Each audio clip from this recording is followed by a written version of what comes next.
is the Administration Department by Aaron.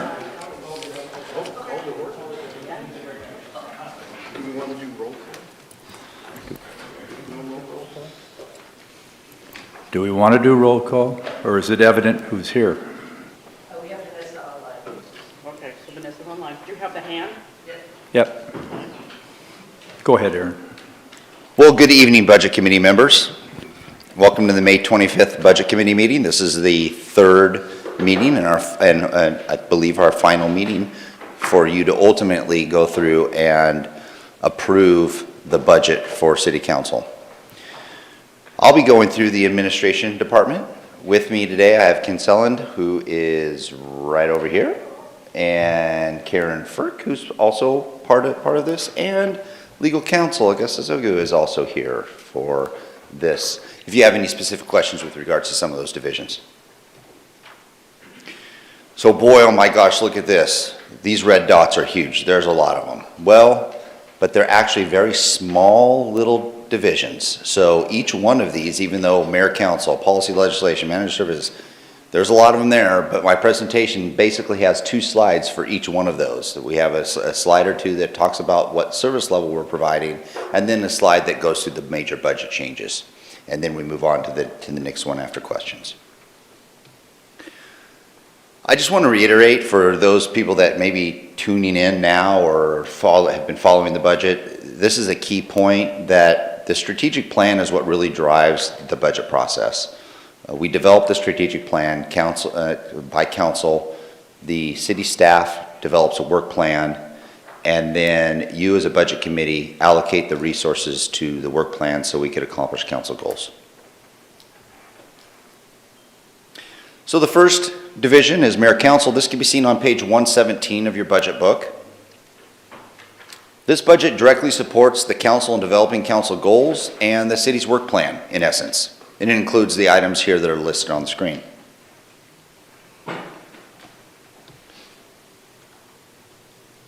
So for this budget, there is a reduction of about $41,000 that you see here. And the reductions really come from a couple of things. Under materials and supplies, we have a reduction because one, this year, partially through the year, council made a change in their budget calendars and how they meet. We meet now not 4 times a week for workshops, but we meet twice a week for workshops. Oh, I'm sorry, twice a month, yeah, twice a month. So we meet now, we used to meet every Monday. We meet now on the 1st and 3rd Monday and the 1st and 3rd Wednesday. So we've reduced our workshops by half, which also reduced our food costs. And so that represents some of this reduction. Along with, we did reduce the mayor's recognition dinner that we did, and that was part of some of the budget savings for this fiscal year 2024 that's proposed. And then there was just some other reductions, contractual professional services, just a slight reduction, and indirect charges, which is now, the reduction shown there is now included in the administration fund, which you'll see there. Any questions? Questions?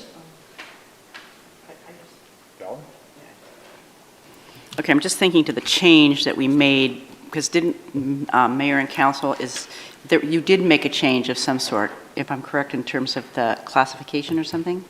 Yeah, so Mayor and Council used to be in the general fund. Yes. We've moved it now to admin services because every department, every fund pays into admin services. Okay. And so now, I'm sorry, Jason and his utilities are now going to pay a portion because in theory, the Mayor and Council does function over and preside over those funds.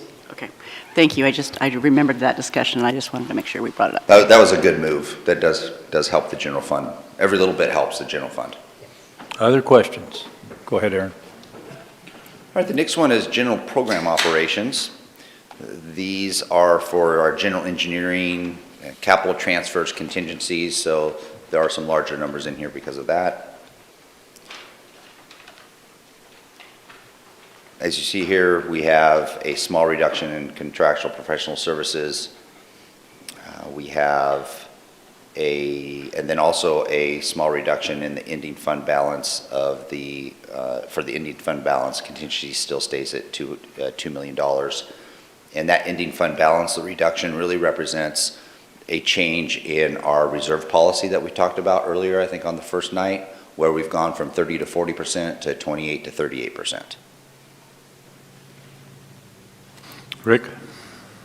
So Aaron, what would, in this item, what would the contingencies be a typical contingency? What's that? On contingencies, Mm-hmm. what would that be? That is your ending fund balance is something you can't use, right, in budget, but a contingency is there to provide for some flexibility with only council authority meeting again and utilizing the contingency in case something comes up. So we're providing that for additional flexibility in operations in case of an emergency. If it was all put into the ending fund balance, it would not be able to be used. So, We don't budget to use contingency. right, but I guess I felt with the city council and the mayor in policy and legislation, I want to say the risk of emergency would be very low. We hope so, and that's the way we've been operating. We haven't really utilized it in the past years, but it's there as a protection for us to where mayor council does have the ability to utilize some of those dollars. Okay, thank you. Trip? Yeah, maybe to put a little finer point on that, like, could you give an example of what might? What would cause the use of Yeah, that? what might, I'm assuming these contingencies can only be used in this program, right? So yes, this is a program within the general fund, and so this applies to all general fund programs. So an example would be, let's say, for whatever reason, Parks needed to do a contract that they didn't necessarily need, and it's going to put them over their appropriations and over their budget. We can use this contingency money to basically allow for that expenditure to happen. This is for general fund operations. So this is the contingency for the entire general fund? That is correct. Okay, that makes a lot more That- sense. Yeah. That's what the general program operations, it's the general fund operations. Josh? Just kind of out of morbid curiosity, what is the process for cracking open the ending fund balance if something, I don't know, let's say a massive sinkhole opens up on 6th Street and we got to go and fix that? Like, what is that process? Yep, there's provisions in budget law that allow for you in the event of emergency, and we would call that kind of a budgetary emergency. We can crack open ending fund balance and appropriate those funds. You just have to have a really good reason as to using those funds. And so typically you set that off to the side, more or less stating financially that you don't plan on using these funds. All right, now that's a legislative question. So is it a simple vote of the council or a 2/3 majority, or is it you've got to meet certain criteria, then it's an option? I'm just kind of curious. Yeah, so it gets, depending on the percentage, I don't think it's going to be a percentage because you wouldn't be increasing appropriations. Actually, yes, you would. So depending on the percentage, anything over 10% of the total appropriations in the fund has to go to a public hearing. And so then it's a supplemental budget. So if it's less than 10%, then it can just be heard in front of the council as a regular business meeting item. Other questions? Go ahead, Aaron. Okay. The next item is management services. Management services has a program cost of 6.3%. 2% of that is applied to capital project construction. Of some of those actual program costs, the 6.3% charge, we've got 2.5% in operational costs for IT and 1.5% for GIS. Those are two divisions that are part of this program because they provide services to everyone. All departments and divisions in some form or fashion have used GIS and use IT services. We do this management services also helps implement council policy. It does provide citywide administration, helps with budget, legislative support, and intergovernmental relations. So here you'll see that there is a overall total cost increase of about $41,000, but there are some additional reductions. The increase in personal services are associated with the same increases in personal services that you've seen throughout the budget presentations, where it's wages, benefits, and PERS that have caused this increase. There is a decrease in contractual professional services, and the majority of that decrease represents a change in just the way we're funding emergency management. It used to be a contractual service with the county, and now we've moved it in-house, and actually Chief Larkin is now in charge of the emergency management services, so that cost has gone to fire. Questions? Go ahead, Aaron. So we got legal services. This is Augustus, and we have made some changes here, and they've been relatively minor in nature. But the big one that's been a change is we've gone from a contract service attorney firm to in-house. And so from an in-house perspective, we do a lot, and it's listed here in front of you. Augustus is a very busy individual. Minor changes with regards to this. There is, again, personal services have gone up a little bit, but overall the total has been only an increase of $5,155. Rick? So on that last slide, the 71,000 in contractual and professional services would be when it's necessary to go outside for additional legal advice? Yeah, we do have some set aside for that. Maybe there's some legal assistance that Augustus needs, or maybe there's some expertise somewhere where we need some additional services for that. Okay, thank you. Other questions? Joel? So this won't happen, but let's say the city gets sued for some reason, and and we have to defend ourselves. Does Augustus do that, or we contract that out, or our insurance company covers that? Well, that all depends on what you're getting, what kind of claim is against the city. But say, for instance, the lawsuit that we have with regards to camping in the park, that the costs associated with that is being covered all by city county insurance services. So if it's one of those larger tort type of claims or something along those lines, then likely our insurance will pick it up. Okay, thank you. Tripp? So, say we get into litigation, do our conversations with our insurer and whether or not they're inclined to indemnify us kind of texture your recommendations or to the council whether or not to pursue that litigation? So I am going to, since we have Augustus here, turn some of these questions over to Augustus.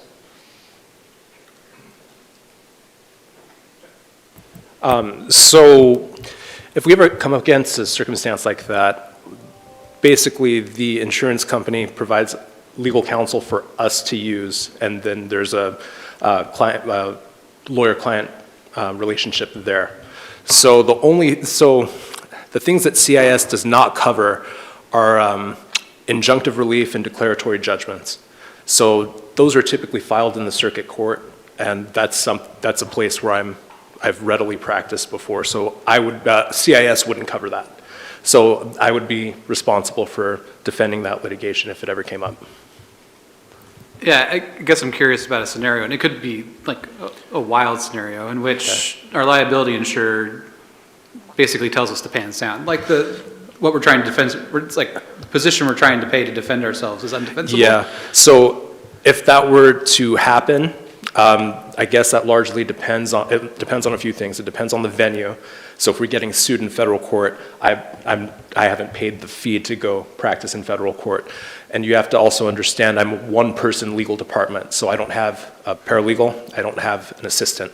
So in a circumstance where CIS wouldn't cover us, we would probably contract with an outside firm at city expense. And just to take that a step further, I guess I'm wondering, like, would we recommend to the council, like, hey, this is going to be very expensive, and maybe we should rethink our position here? Yeah, those discussions will happen in executive session. There's going to be open conversation about it. So yeah, there's very, very limited circumstances. There's almost no circumstances where I'm making an independent call on initiating a lawsuit like that. Yeah. Other questions? Thank you. Go ahead. So we have administrative services. This is additional internal support and helps with the office internal support.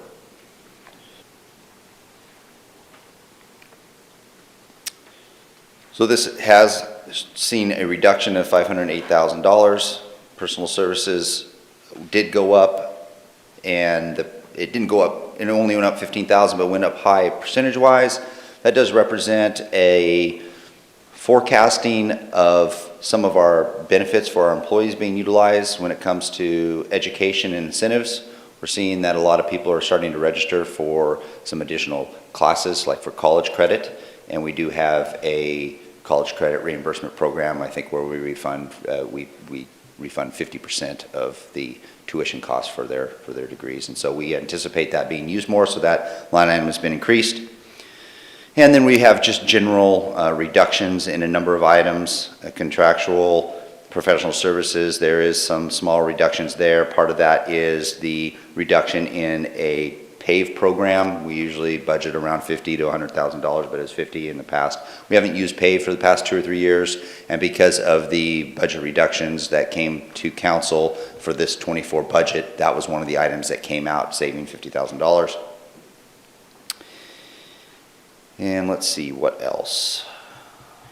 Reduction in capital outlay just represents that we're not needing to buy as much capital expenditure items such as copy machines, et cetera. We did have budgeted this year to purchase some, and we have done that, but we don't need to purchase those bigger items each year. So there's a reduction there for that capital outlay. And then contingencies are down, and oops, dang it, what did I just do? Oh, there we go.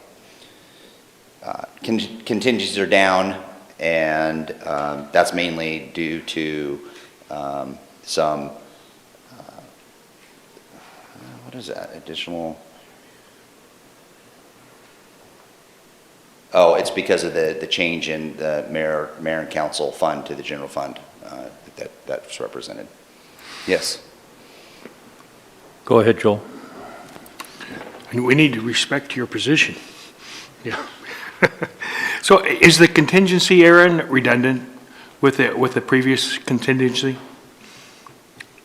No, this is a different fund, and this different fund gets its own contingency. So those funds are not interchangeable, is what you're saying? That is correct. They're in their own. So the last one was with the general fund, is that correct? Correct, and this is for the Administrative Services Fund, which is an internal service, which provides services to the rest of the city as a consolidation of certain departments like HR, IT, finance, city manager's office, legal, and so on and so on. So that's multi-funded then through all the city's funding then, correct? That is correct, and it's a little bit over, I think, 50% of the general fund that pays into this. So I was wondering then if the general fund covers a significant part of this contingency and also has its own contingency, and they're both emergencies. To me, that would seem like it's redundant. Not that it's going to fix our financial woes by any means, it's just a one-time shot. It's not redundant because as each of those departments are separate from the general fund, they potentially have their own, like we just went over legal, you have your own issues that could pop up and require their own contingencies. Like IT has one also, and Sure, yeah. sure, I understand. Okay. I'm not sure I agree, but I understand. So financially, they are separate, and by classification, they have to be separate too. Okay, thank you. So had you chosen to have contingencies at the same level as last year, it would have been just about a wash.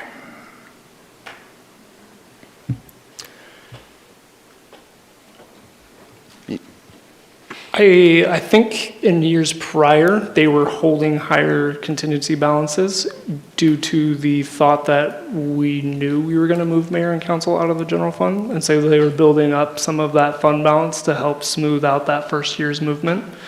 And so what you're kind of seeing is that kind of pre-planning of maybe a higher fund balance. And this year it's a little bit lower due to those movements. Go ahead, Tom. The transfers out of $155,000, where does it go? Yep, 75,000 of that goes into LB for our next ERP, which is our large financial software. And then the 80,000 is actually collected here, which is a replacement of that 80,000 emergency management, and then paid back to the general fund to support the police chief's salary. So we collect it from the whole city as far as emergency management, and then this fund pays it back to specifically the general fund. Tripp? So since this is an internal service fund, the question arises, are we allowed to adjust the internal service fund assessment on the other departments mid-budget cycle? Yeah, you could. It all depends on your mechanism and how you use that. Different cities do it differently. But we choose to basically charge the percentage and divide it by 12, right? Get it out monthly. And then when we go back, we reevaluate at the end of every year, and we'll do that here in a little bit, of did we actually spend all of the appropriations? And we may give credits back to the funds because we didn't need to use all of the appropriations. Other questions? Go ahead, Tom. On the list of service level reductions, there's an indication of internal service charge reductions of about 220,000. And I was trying to see where that would have an impact. Is this the budget that would be impacted by that? I can take this too if you want. What that is so that 6.3% is based on the expenditures that departments have. So in police's instance, right, we reduce the budget X amount of dollars, and so that reduces the amount that they're going to pay internal services, and ergo, that kind of comes out in the wash of that contingency, which is our ending fund balance. So since we didn't charge all of those internal services as part of that reduction, that's another reason why we're having to use a little bit more fund balance, because if they're not spending it that much money, we're not going to collect it from them. Other questions? Go ahead, Aaron. We have general insurance. We are a member, as we mentioned before, of City County Insurance Services, and they provide the following coverage for us.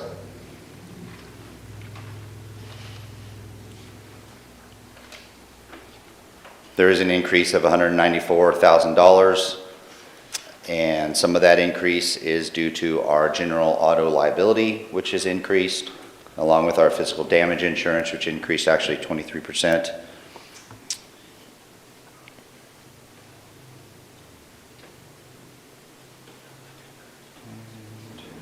And contingencies were able to be reduced, because we noticed that from the standpoint of our insurance perspective, we were not utilizing, we had it high because we had some potential claims we might need to pay on. Our claims have gone down, and we have a great mod factor. I think we're at 0.6, the average is 1, so we're doing really well, and we didn't see as though we needed as much in the contingency, so we were able to reduce the contingency.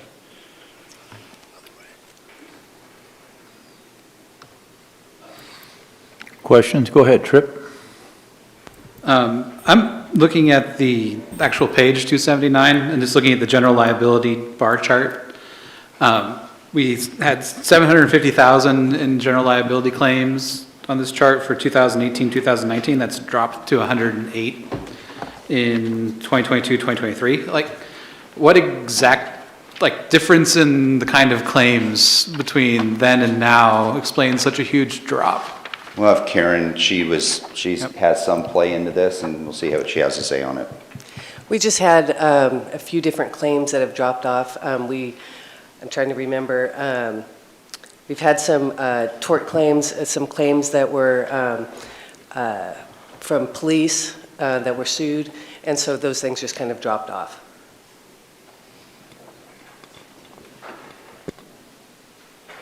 Josh?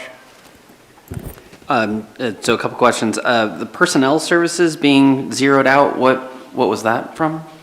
Yeah, so we allocated certain pieces of FTE straight to insurance, and I didn't think that that was indicative of how departments should be charged insurance. It should be on the premium and our actual experience. Yes, we do some of that work, and part of the FTE was actually Karen's in this instance, but she's going to do that work no matter what, and so it was more or less realigning, putting her fully into management and having this charge back to departments being fully for insurance.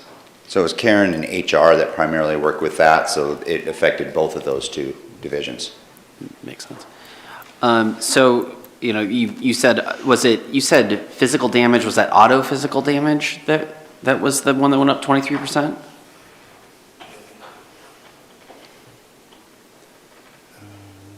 Auto physical damage, 23%. Yeah, okay. Well, and I guess I'm particularly concerned or kind of feel like Grants Pass has a bit of a target on itself because of everything that's been going on with the homeless issues, and we've got people who are kind of aiming at us. Like, do we feel that, and I appreciate the fact that there's an increase in the contingencies, but A, are we expecting our insurance to increase because we have other things happening? And B, do we have the contingencies in place that if we do become, ground zero for whatever the next big lawsuit is for whatever various reason, which unfortunately we kind of are getting a national reputation for, that we feel like our insurance companies aren't just going to jack up the rates or we're going to end up with a lot of lawsuits? Well, I can tell you the environment that we're dealing with is an environment that everyone in the state of Oregon is dealing with. Ever since House Bill 3115 went into place and the state of Oregon said everyone must allow resting in the park and put in time, place, manner regulations, they now are doing exactly what our lawsuit did for us back in 2020. So as from a CIS perspective and an insurance carrier perspective, everyone is dealing with the same environmental issue that we're dealing with. So I don't know if that's, I don't know if that answered your question or not, but I don't think we're unique from that perspective. Everyone's dealing with it at this time. Aaron, can I step in? Yeah. And just so you know, 16% was due to a reinsurance rate increase and 7% was related to property valuation increase. Go ahead, Josh. So maybe this question for Karen. So we do have a reinsurance program that is attached to all of these as well? That is through city county insurance. Okay, cool. Thank you. Okay, are there questions? Go ahead, Aaron. All right, the next one is human resources. They are quite busy. There's technically 4 FTE in the human resources department. We have 4 collecting bargaining units and around 230, 250 full-time employees.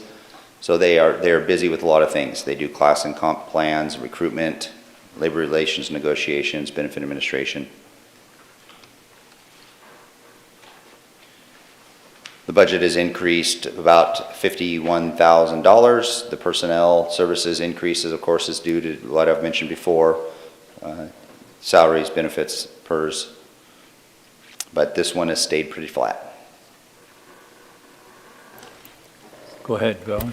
Have we found a replacement for HR? Yes, for Mandy Ken? has been in place. She started Monday. Okay, thank you. Other questions? Go ahead, Aaron. Workers' comp. This is one that if you have detailed questions, I think Karen will jump in on this one also. That'll be me. Okay, or Hacksaw, one of the two. Workers' comp for wage replacement or injury, illness related to worker incidents. This is, we're a member of SAFE, and that's how we do that. We also have a safety committee. This is a administrative rule that we have to have a safety committee. We really appreciate the safety committee because they go around and help try to keep us safe. They do evaluations of all of our assets and our work environments.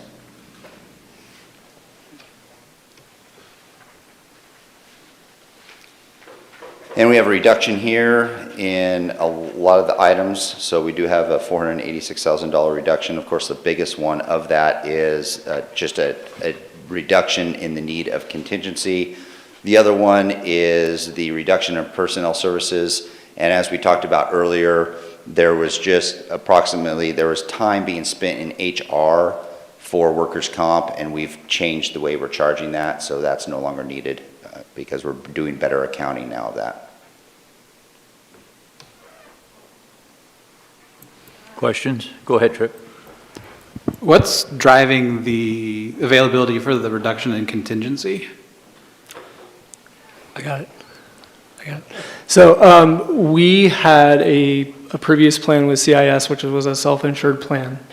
They stopped actually providing workers' compensation, and so we moved to SAFE. By moving to SAFE, it changed our plan to more of a premium style policy. And so now we pay a premium, and then based on our mod factor, which is 0.67 currently, we actually pay a pretty good rate for workers' comp, even though it is going up. So the need for a reserve, where we pay about 200, we're going to pay about 280 something thousand in this next year.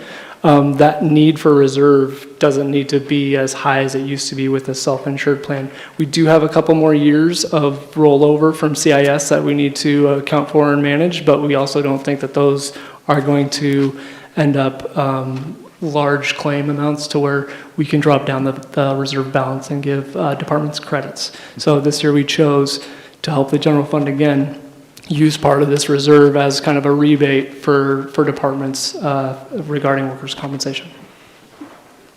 And in our experience thus far, do we feel that the rates from SAFE are actually going to be stable? I mean, in my experience, workers' comp insurance is something of a impossible to predict what it's going to cost from year to year. Yeah, not to throw SAFE under the bus, but no, and that's, I think, out of their hands too, because they can't, we are in part of a conglomerate as far as multiple cities underneath them. So they can't control that a police officer gets hurt, a firefighter gets hurt, a parks worker gets hurt, right? And so they are doing adjustments on their rates based on the activity that they're seeing and averaging it out.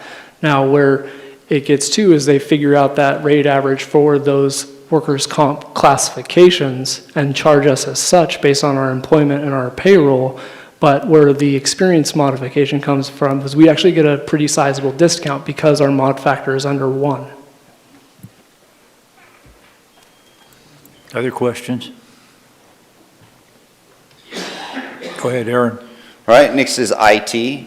This division offers value to the city grants passed by providing technical support to all of our colleagues and all of the workstations, and they help keep us safe from viruses and do internal trainings and sting operations with our organization, which is sort of cool.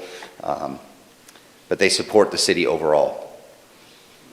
Their budget had changed just slightly to $82,000 increase, and the majority of that increase was due to personal service costs, and this was one of those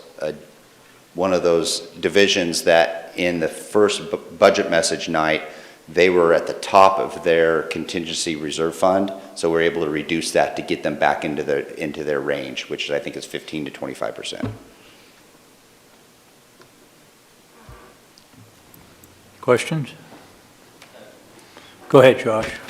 Just a statewide trend or nationwide trend, but particularly in the state, we've seen a lot of targeting of municipalities or of governments around fraud and other sundry things. Are you guys building, is that kind of the process of what that contingency is, or you guys have a kind of an IT program to really ensure that that doesn't happen?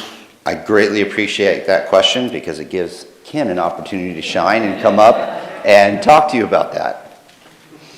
While he's walking up here, Karen, I do believe we pay excess cyber liability as far as our general insurance as well.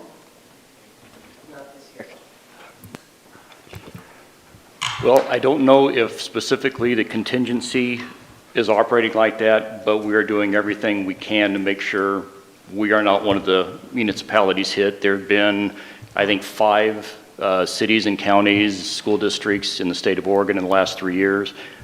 Curry County was hit just a few weeks ago and totally wiped them out. So it's our biggest challenge. It will always be our biggest challenge in this day and age, but we're doing what we can.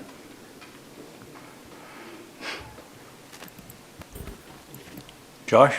I guess I would just say one thing that in this conversation back and forth between you guys, I would say if there's an opportunity for us to expand out our insurance to ensure that this is taken care of, I have a sneaking suspicion these type of cyber attacks are going to become more common, and it's really hard for the cops to stay caught up with the robbers, and I think in this instance, one point or another, it's gonna fail. So I mean, we live in constant fear up at my work of this happening. So.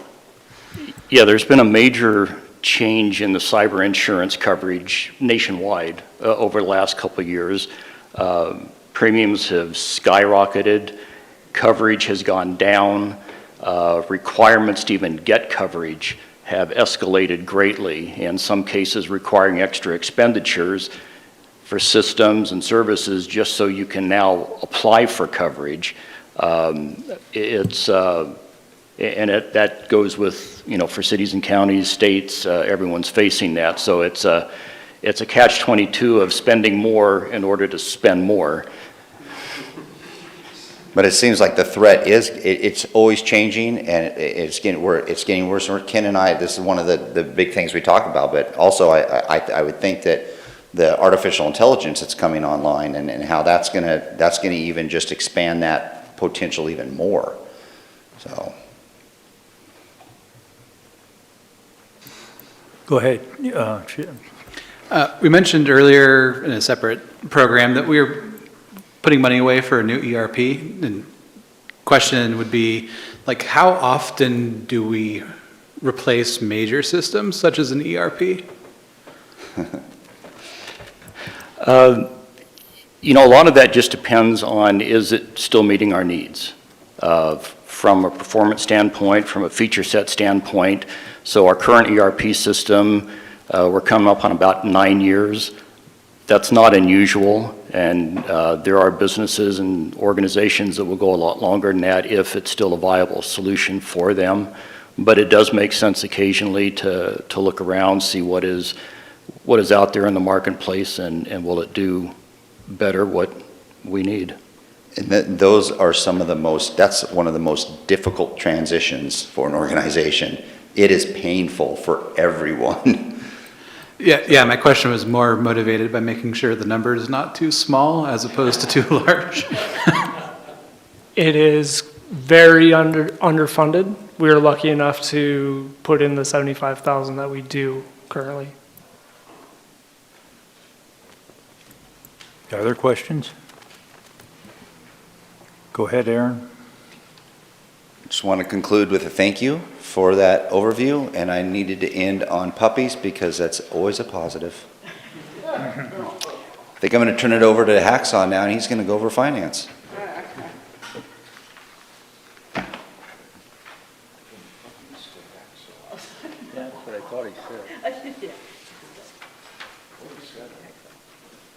Is that you? Thank you. What service? Hey, Amy, please. All right, I'm here tonight to talk about the undisputed best department in the city, finance. We're going to go over a little bit of the organization, the goals we meet, the department by division, the department efficiencies, our future challenges. We also have at the end of this some benefits administration, specifically PERS and auxiliary fund presentations.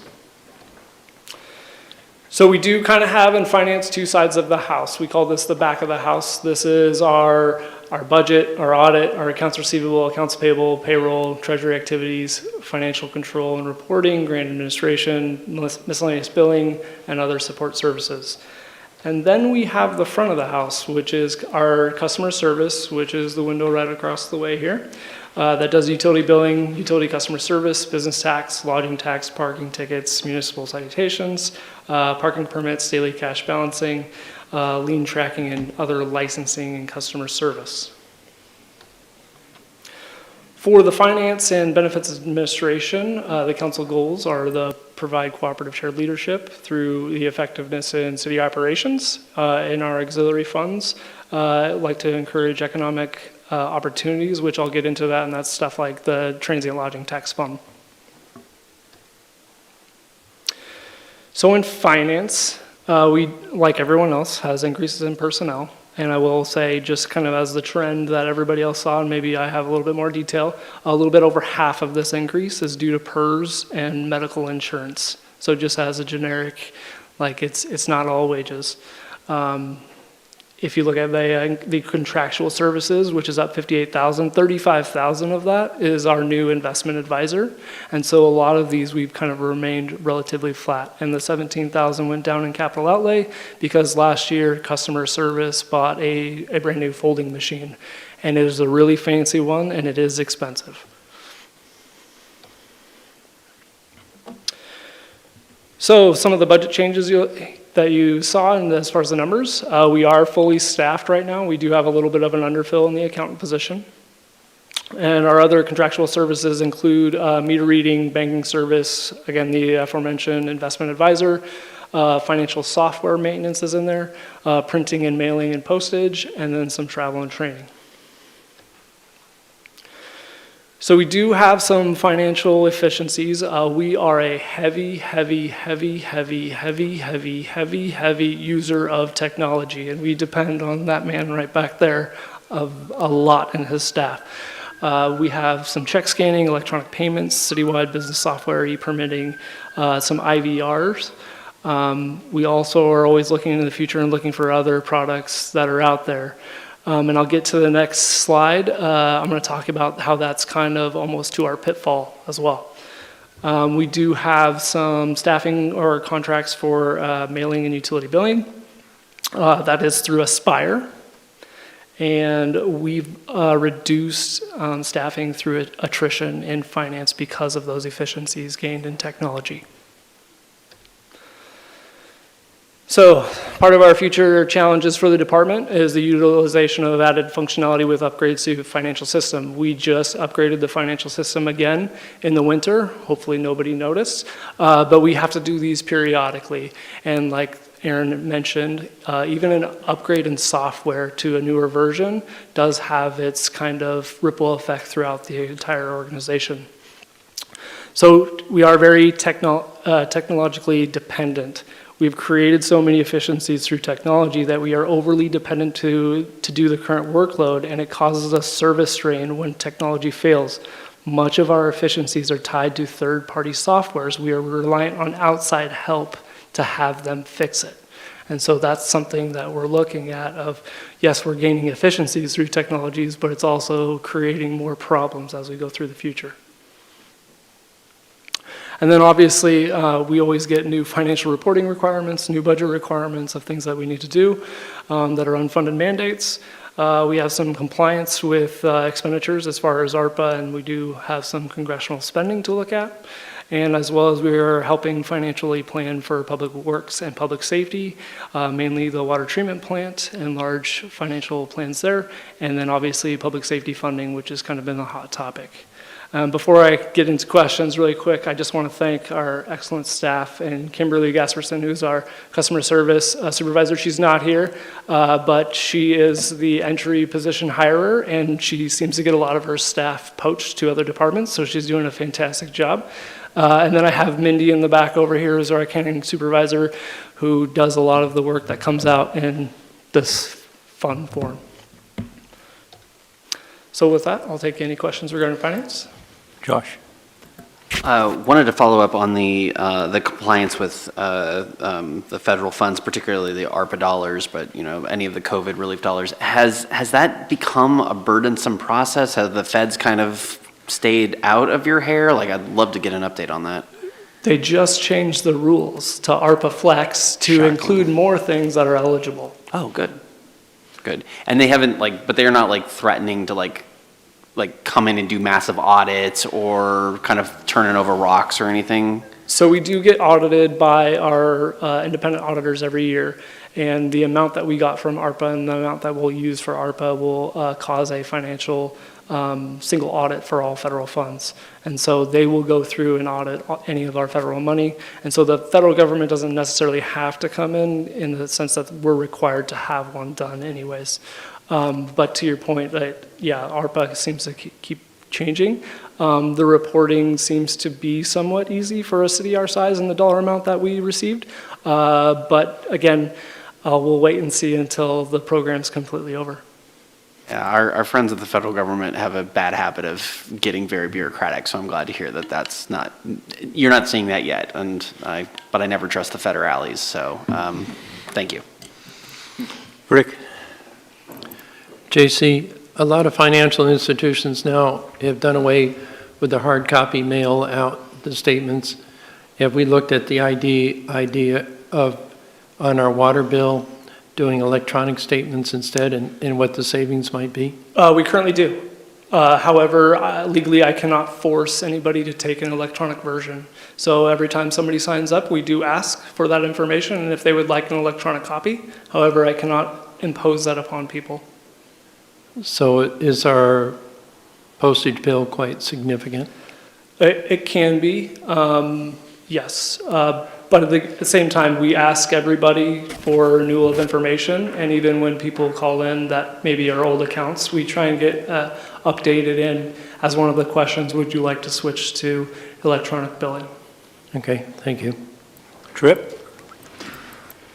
I have a question about the investment advisor bullet a few slides back. My understanding is that the city is basically statutorily obligated to park its excess cash in a limited number of local government investment pools. So what exactly is that investment advisor doing and how much are they getting paid to do it? Yeah, so I can actually report, I looked this up today. As a city, we have earned $2 million in interest earnings, which we're at the benefit of a high interest rate, right, at the moment. That is the highest we've seen in the last 13 years. The next closest was 2019, which I believe was 1.7 million, and last year we only earned 125,000 as a city. So it seems to be doing pretty well in the sense that we only pay them about $35,000 as a flat fee. That doesn't go up or down based on any money that they do make for us in excess. But we're still paying them that $30,000 to basically choose between a very limited number of options of investment policy, right? Correct, and that is per ORS too. It's not like it's up to them, but they are very good at laddering our portfolio, so that way we have it spread out over 3 years currently with a little bit in between a fourth year based on our investment policy. And in our investment policy, there's several different things that we can invest in, and even recently, we've started invested in corporates, which end up being a little bit more higher yield where we didn't before. Tom? Actually, I was going to follow up with Rick's question. Have you considered incentives for paperless billing? There are some utilities that will give a discount for paperless billing. That might be more of a question for Jason if he wants to reduce some of those revenues based on a reduction of those charges.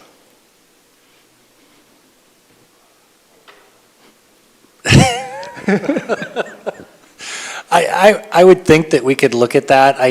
It's never come up before, to be quite honest. Mr. Bradbury, we'd have to sit down and talk about that and what that would look like, especially why we're trying to really maximize our revenues to fund the water treatment plant. But I think the impact would be pretty insignificant.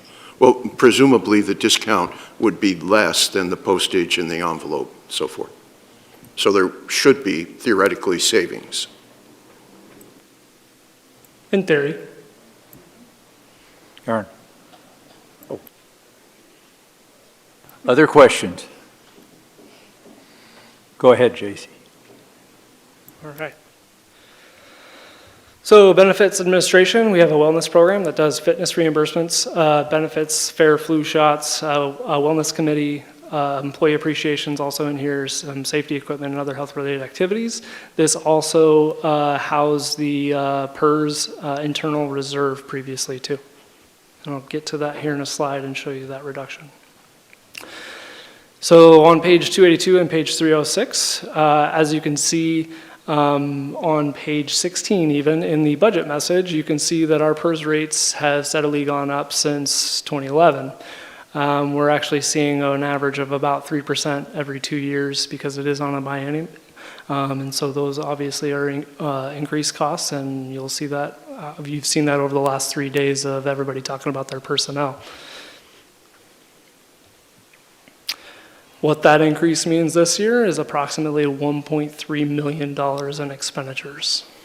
I'll just pause right there. That's a large dollar amount in total city budget that is just due to PERS as far as an increase from last year to this year. Per council direction, a side account was created through the EIF, with a 25% match of the contribution of $2 million, which means there's a $500,000 match, and which will amortize over the next 20 years starting on July 1st of this year, which is the beginning of this budget, and that's an approximate 1.07 discount on our PERS rates over the next biennium.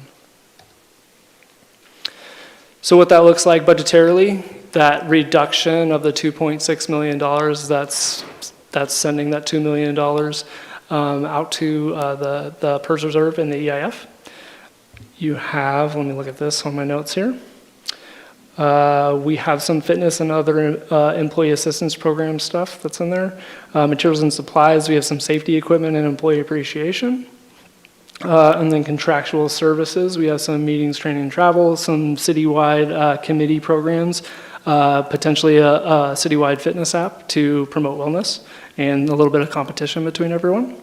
And then your contingency here is unspent funds over time that would be drawn down. So luckily, me coming in as a new person, I don't think that's really a large increase as a contingency as far as there's more money. It was just me going through and reviewing it a little bit deeper and coming up with that kind of adjustment of where we put those monies and how we looked at them. Does anybody have any questions regarding the benefits? Tom? On the previous slide, the last line indicates the side account discount is 1.07%. 1.07% of the total PERS assessment? So on page 17 in your budget book, there's 3 different rates for 3 different tiers that the city pays. It is basically a 1.0, it's a straight math, it's a reduction of that rate off the top. Okay. Roughly, what does that mean in dollars? About 200,000. Very good, thank you. Josh? Who is the city's insurance provider for physical insurance? Is it run through PEB, OEB? Is it run through, do you guys do a contract with like Pacific Source? How does that work? Say that question again. So who does your medical insurance for your employees? Oh, so we have a third-party provider, Heart Insurance, that is a kind of a go-between for us for Regents, and I'm going to blank on the other ones that we have. Providence, sorry. It's Prov and Reg. Are your 2 options for your employees, or Providence and Regents? No, it's just Providence. Is Teamsters different, though? Yeah. Teamsters has their own insurance. Yes. Got it, okay. Sorry, just staring at your 9.1% increase, and that's sucks. So it's all right, it's rough. It's a hard number. And that's kind of like the general insurance. It's a utilization thing too, right? So the more accidents you see in cars, that means our auto insurance is going to go up. Same thing with medical insurance usage that we've used above. So I don't remember what our mod factor was, but it was definitely above 1.0. And so it shot our rate up that percentage. Valerie? I guess I'm just getting clarification from my own brain on this one. So when we're talking about the 1.3 million in expenditures going up for the PERS system, that is in the personnel department. So when we see these increases all the way across on the personnel, that's not just wages. You're saying there's also a medical insurance that went up. Both of those are included with that, as well as the PERS. That is correct. Okay. Thank you. Sorry, yes. When do we anticipate the PERS reserve having been spent down? So it was turned over as of March. So that fund's closed? It's closed. We no longer have control over those funds. It'll be a 20-year amortization back in the form of the side account with PERS. Other questions? Go ahead. Thank you. All right, now we'll get into the auxiliary services. So this is going to be lodging tax, debt service, industrial and downtown loan fund, CDBG, and the environmental waste fees. Lodging tax fund on page 285, it collects all the lodging taxes in one spot. And then our expenditures are a small admin direct charge, a little bit of indirect charges for transfers to capital funds, and then also contractual services for the audit of 4 entities every year. So the remainder, after we take those hard costs off the top, they are transferred to tourism, public safety, parks, economic development, and downtown development, lands and building capital projects for the parks, tourism, facilities projects. And then if revenues come in over budget, extra balance will be transferred in the next fiscal year, or a budget adjustment to increase transfer amounts will be done. So this is what I like to call a zero-base fund. At the end of the day, it should have zero money in it. This is the second year of the 12% tax rate for lodging tax.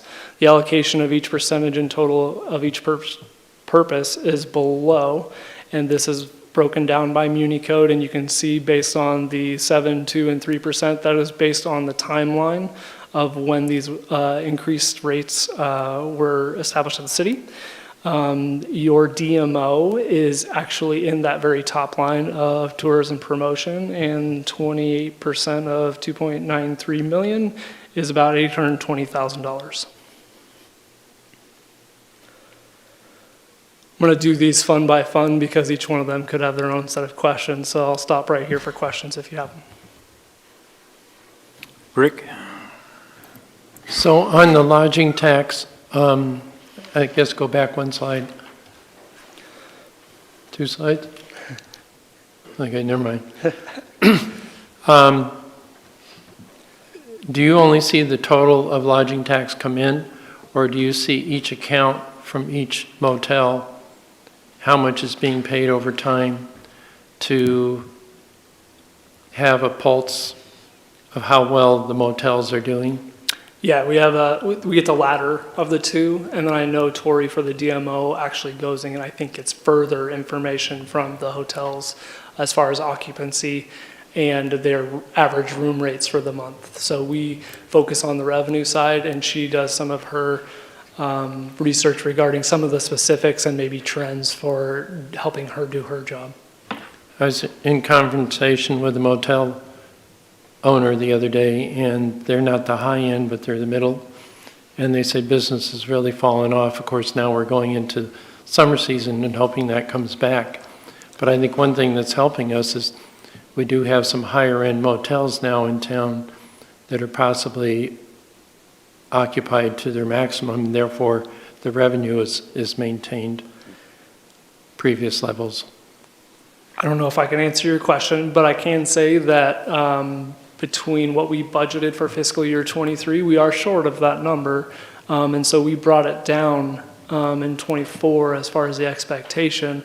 And in looking at it, is it a little high still maybe? I don't know. I don't know also too, is the 12% having an effect? Is inflation having an effect? Is post-COVID, because people were so stir crazy, they wanted to travel that one year, which is why we got so many revenues in, shortly after COVID. Way too many variables to try and figure out what that trend is until we actually see a few more years at this 12%. Okay, thank you. Trip? So, given the city's constrained capacity, just like all the other stuff the finance team has on its plate, it's not inconceivable to imagine that lodging revenues would be a place where you'd see some slippage. Like, what tax we theoretically could have collected, we actually got a much smaller check.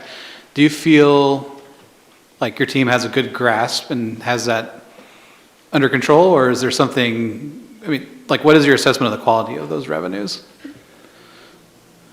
Like I just said, it's going down, right? We're noticing a trend, we're down. But I think there's way too many variables that's happened in the last 24 months to know, is that slipping and going to continue to slip? Or is that slipping because we just truly had a peak year shortly after COVID, and now we're starting to realize a normalcy? Yeah. I don't know. I guess being a little more blunt than that, do you feel like the city has enough, it's collecting a percentage of the tax to which it's entitled that's reasonable, as opposed to folks maybe not paying 100% of their hotel tax? Well, at the time of the stay, the individual is supposed to pay that tax with their stay tax. So it's built into whenever somebody stays at a hotel. So I don't think that a hotel could get away from not charging an individual for wanting to stay. I think it's more of an economic development of, are people willing to travel? And I guess I don't know enough. I don't know if my staff has expertise enough to predict that trend at this point. Yeah, sorry to beat a dead horse, but like, do we audit the hoteliers? Yep, Okay. we rotate, we do about 4 hotels a year. And so we go through and we look at them, and then if they have a mistake, then we just have them fix it typically.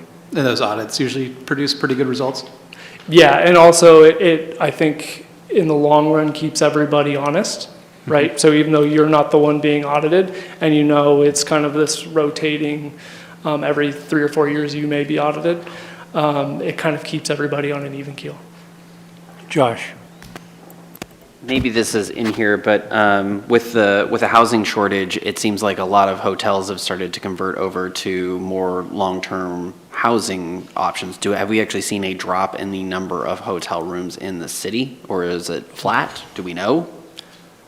You know, I didn't look up that data. There is actually an exemption for people who stay longer than 30 days at a hotel, and so it becomes exempt. So ergo, to your point, if that is truly the case, that would be one of the reasons for our revenues to be going down. Valerie? Yeah, I know I've asked you this question before, but how accurate do you think Airbnb money is coming? Because that's the one that I worry about. I know that you audit the hotels and that sort of thing, but what kind of handle do we have on, Airbnbs and vacation housing? I can speak to that a little bit. Both Airbnb and VRBO, if you have a vacation rental dwelling and you are using one of those platforms, they are actually collecting the tax for you, and so the city is receiving payments not from the individual vacation rental dwelling owners, but from the platforms. But I think you're right. A few years ago, Jay Merritt, the prior finance director, kind of dug into that a little bit and did, I think, discover, a little bit of a gap there. And so, but we don't really know, I think, other than I think we feel a little better that it's, we're getting paid through directly, from them, so we don't have to track the individual properties.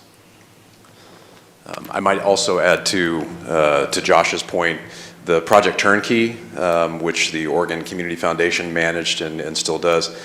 We did have a couple of locals that were interested in that, did not get it the first year. And I know the state refunded that, was something to the tune of 50 million or something. Yeah, but again, there was no applications this last round here. Tom?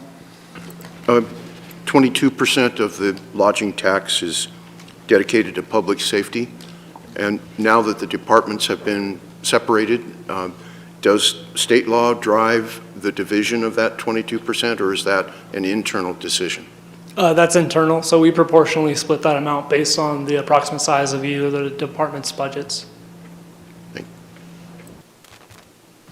Tripp? And just to stay on that same theme, but back up a little bit, the breakdown of the 70% in that blue column, is that statutorily fixed, or conceivably could those other, 45% move into public safety as well? It's in our Muni Code that way, actually. So yes, if council wanted to direct that to be changed, I'm sure they could. We just can't change the breakdown between the 51 and the 48%. Josh? A budgeting question. You said that you kind of treat this like a zero fund balance. Is it possible to actually save money out of this, though, that you can take that 7% and then, like, I don't know, you want to use it for, I don't know, something big later? Is that possible, or does this money have to be spent year over year? It's restricted, right? And the portion that is technically not restricted is that 48% down below, which is public safety, parks, economic development, and downtown. So in moving it out of any one of those categories, now we have an even bigger general fund problem. Because it's contributing directly to the general fund to support those services.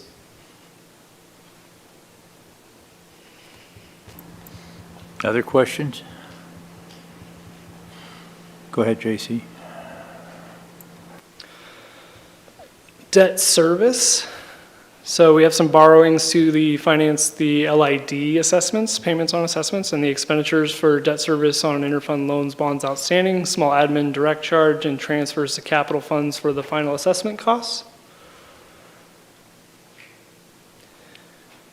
The general obligation bonds. These are property taxes. These are delinquent property taxes for the public safety bond levy, not the local option levy.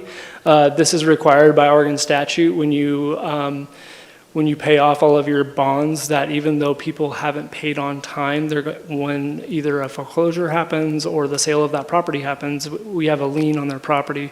And so we are still collecting those old assessments. And so that's what this is, and then this gets transferred directly back to the general fund by Oregon statute. And that the total balance that is outstanding as of right now seems to be about that $4,800. And so we just appropriated the entire amount in the event that everybody comes in all at the same time. In my experience, that never happens. So we'll just continue to evaluate every year and just transfer the money that we do get in. Does anybody have any debt service questions? Questions? No. Go ahead. The industrial and downtown loan fund, its revenue is interest. It's up to about $589,000 in grants and maximum budgetary flexibility. It includes facade grants, industrial loans and job creation grants, loans, business retention relocation grants, Illinois Valley Community Development Organization Small Business Development Center Loan Program, which is a mouthful. We use these funds in fiscal year 20 as a portion of the COVID emergency business grants and receive all of these funds back due to the coronavirus relief funds. Does anybody have any questions regarding this? Tripp. Yeah, just curious, like how should I think about the fund balances here in relation to how much investment's actually like out there in the community? Is this like the balance of the loans that we've already extended that are paying, or is this cash we have on hand to make new loans, or like how does that relate to real activity out there? I'll let Brad answer this question. He's in charge of this money.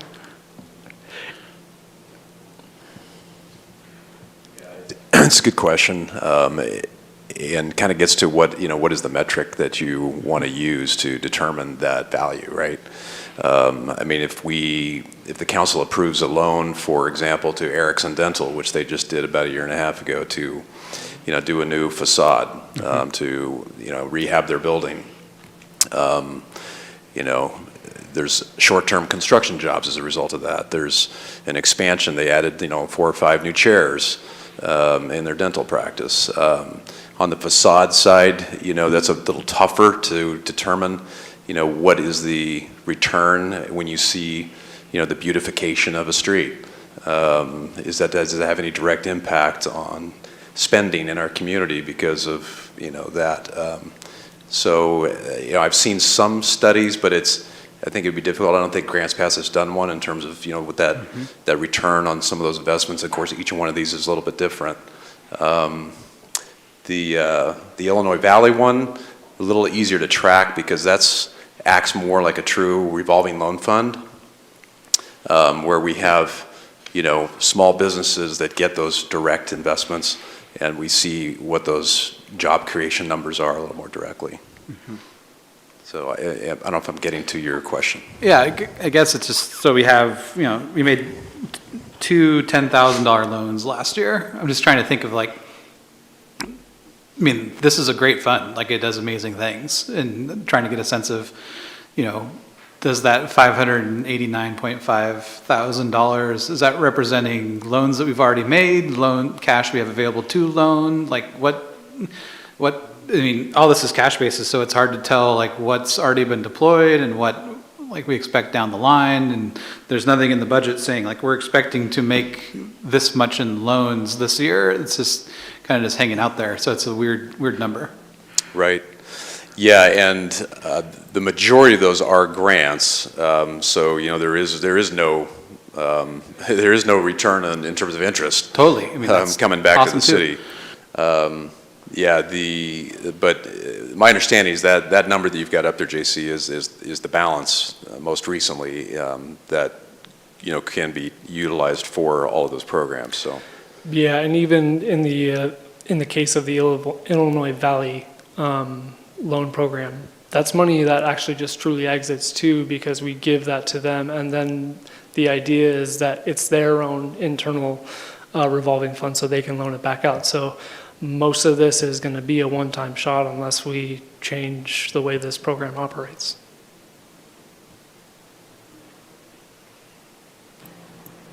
I was just actually asking, isn't it a 50? Isn't that as much as we give? There is a top limit, am I correct, on the amount of money that we give for those grants? Each one is, a little bit different. Yeah. Yeah, the Some of them BRAG has 50 on it. The Okay. SDC has 25. Okay. The facade is 5. Okay. Yeah, Okay. they're all a little bit different. I thought so. Okay, thank you. Other questions? Go ahead. All right, CDBG, Community Development Block Grant Fund. It gets entitlement funds, which we allocate each year. Your expenditures are contractual services, which are a consolidated plan and carryover amounts from the previous plan years. I'll circle back to that. Direct charges, which equals administration, which is both finance and CD staff. So that's me and Brad reviewing these that come in. And then the transfer out is a one-time cleanup of reconciliation of these funds. What I found is in being the accountant for this fund, we were charging administrative services for mine and Brad's time and not actually giving it back to the fund where we reside as far as our personal service charges are. So this is a proportionate cleanup of where we think those funds go back to. You can see that there's a little bit of an elevated amount as far as the appropriations here.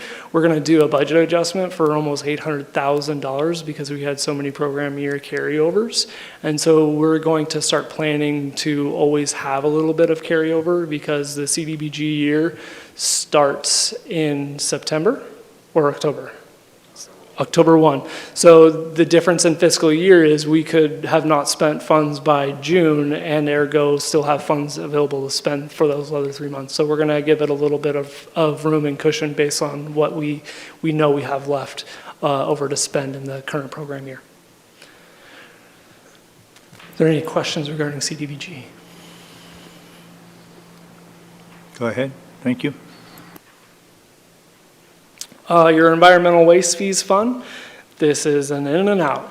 It's an environmental program fee, charged per ton for refuse collected by the sanitation haulers and the transfer station per the solid waste franchise agreements, and then the EPF fees are passed through to the City County Solid Waste Agency to coordinate expenditures for cleanup sites. Don't know if there's going to be any questions regarding that because it's truly an in and out. Are there any other questions regarding this? And this is my last slide. Thank you, JC. Aaron is going to do a budget recap.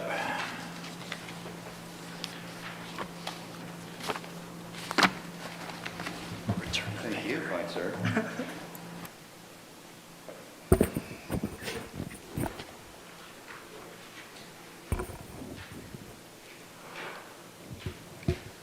All right, good evening again, Budget Committee. I'm here to give a budget recap and then ask for potential motions. Where we are right now is we've gone through phase 1 where we've proposed the budget. Tonight we're asking for the Budget Committee to approve the budget. And then ultimately council would adopt the budget in June, and then we'd do any changes if necessary throughout the year. This was the calendar that we were working under. And based on the presentations and the tentative approvals, we're asking that you provide for a couple of motions to approve. One is to approve the budget in total, which is on page 31, and 2 is to approve property tax rates, which is on page 45. The 2 property tax rates that we're asking for you to approve is the 4.1335 per thousand, which is our permanent property tax rate, and the $1.79 per thousand, which is our assessed levy for public safety, which is in its last year. And here is a sample motion for approving the budget as proposed.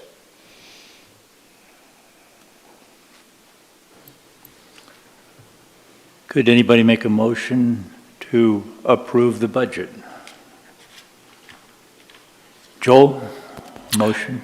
I move that the Budget Committee of the City of Grants Pass, Honorable City, approve the budget for the fiscal year ending June 30th, 2024, as amended in the amount of $207,127,625. There's a second down there. Okay. Any discussion of the motion? Go ahead, Josh. First, a little bit of housekeeping. I believe last year I did a potential conflict of interest because I was a member of what is now the Mid-Rogue Foundation. I'm no longer a member, so I don't need to declare a potential conflict. Just want to make sure that that's clear, and that'll be the end of that discussion, but just want to let you guys know. Secondly, is more of a just kind of a general. I'm looking at this budget. And first and foremost, I don't want to anybody who's in these departments, you guys are doing an amazing job. We don't want to cut you. This is not aimed at anyone here, so please don't take it that way. But the simple fact is that we don't have enough revenues coming in to pay for what our current service levels are. The last time we had this budget, there was a little bit of an increase in FTE. And that was part of the reason why I said, hey, look, I don't know, I could kind of look out and see, this is a downward trajectory for our revenue compared to where our stuff is. And I said, don't increase your FTE unless you've got a plan for making it stable. I'm going to vote yes on this budget tonight, but I want to be a very fair, loud, obnoxious warning to this council that you have 2 problems. One is your fiscal cliff. That is coming. You can see it. There's a $3 million drop in your reserve funds. That means you've got, and you had to play a little bit of number games to be able to kind of say, hey, we're in the green to get you through this year. This is going to end, this is going to be cliff. And I think the thing that scared me more than anything was the conversation that we had where I said, okay, great. What would it take to keep you on a straight line, and if you were going to raise a levy, and it basically was $3.50. I am not a psychic, but I can tell you the odds of you passing a $3.50 levy to be able to maintain where you're currently at are slim and none, and slim's on a horse out of town. So my challenge to this council, to the city, to everyone that's here is you can't live in a place where you're budgeting future outlays where you think you can stay on the trajectory you're at. I think everyone needs to understand that your best case scenario, and this is you might get to $1.99. Might get to $1.99, and that's going to take a hell of an effort. And I'll tell you guys this much: I'll be there to help knock on doors and tell people why that's the right thing to do. But just for the people that are out there who are struggling to pay their bills, they won't go much above that, if at all. So I think you guys have a good solid budget. I think you've made the cuts where you need to be able to go. I think you're going to maintain the really amazing work that you're doing. But I don't see sustainability in this budget, and it should concern everyone in this room and all the people that we're taking care of. And I really would challenge this council for whatever that budget is that's coming in 2024 to have a contingency that you understand, look, we need to be able to adjust back down. So thank you for giving me an opportunity to vent and to express my concerns. Thank you, Josh. Rick? Aaron, I just wanted clarification on the $1.79. We're again approving that procedurally, is that actually necessary, or since it's a 5-year levy, it's automatic? It is necessary. We need to make sure we are approving that we are going to be leveraging those taxes in this fiscal year. Okay, thank you. Other discussion on the motion? Just point of clarification, it's a 3-year levy. Yeah, and this is the last year of it, yeah. I'm sorry. Go ahead, Karen. Brian has a question. Can you hear me? Yes.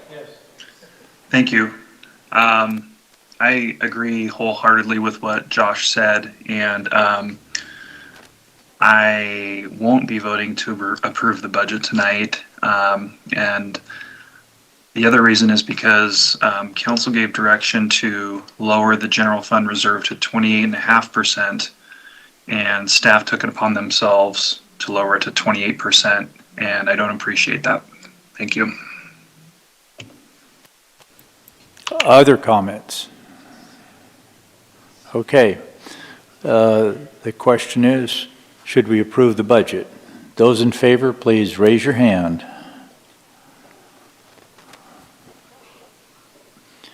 And then, Chair, if you can ask, yeah. Yeah, and Vanessa? No. Okay. And Brian? No. Okay. Mr. Chair, can I recommend that we take a small recess? By all means.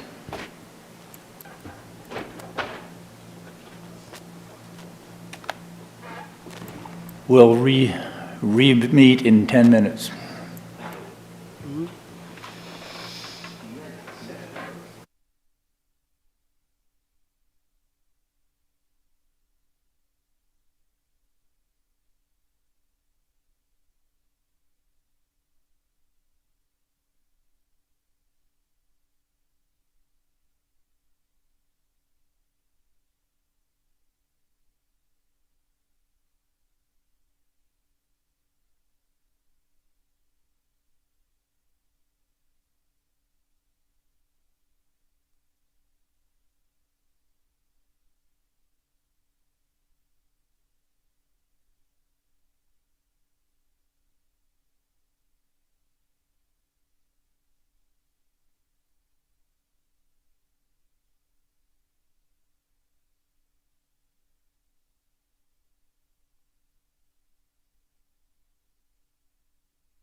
Now, go ahead, Aaron.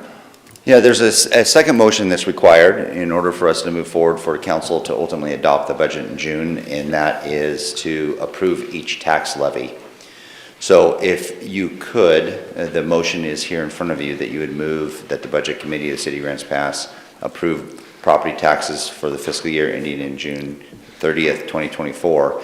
And if you could do two motions, do one motion with the 4.1335 and do another motion with the 1.79. And I want to interject here really quick. Make sure you say all of the decimal points, please. Okay, can I get a motion? Tripp? I move that the Budget Committee of the City of Grants Pass approve property taxes for the fiscal year ending June 30th, 2024 at the rate of 4.1335 per $1,000 of assessed value for the permanent rate tax levy. Second. Second. Okay. Okay, second by Tom. Okay, discussion on that motion. I know. Okay, all those in favor, please raise your right hand, or whichever hand. Okay, Brian? Are you still there? Apparently not. Vanessa, are you there? I am. I vote yes. She said yes. She said yes. Okay, so the property taxes at the rate of 4.1335 per thousand was passed 9-0. Is it 9-0? Yeah, Okay. that's right. Now, is there a motion for the public safety levy? Josh. Who said it? Josh. Josh? I move that the Budget Committee of the City of Grants Pass approve the property taxes for fiscal year ending June 30th, 2024 in the amount of $1.79 for the public safety operations levy. Okay, Second. second by Valerie. Discussion on the motion. Okay, those in favor, please raise your hand. Okay. Vanessa, are you still there? Yes. That was your vote?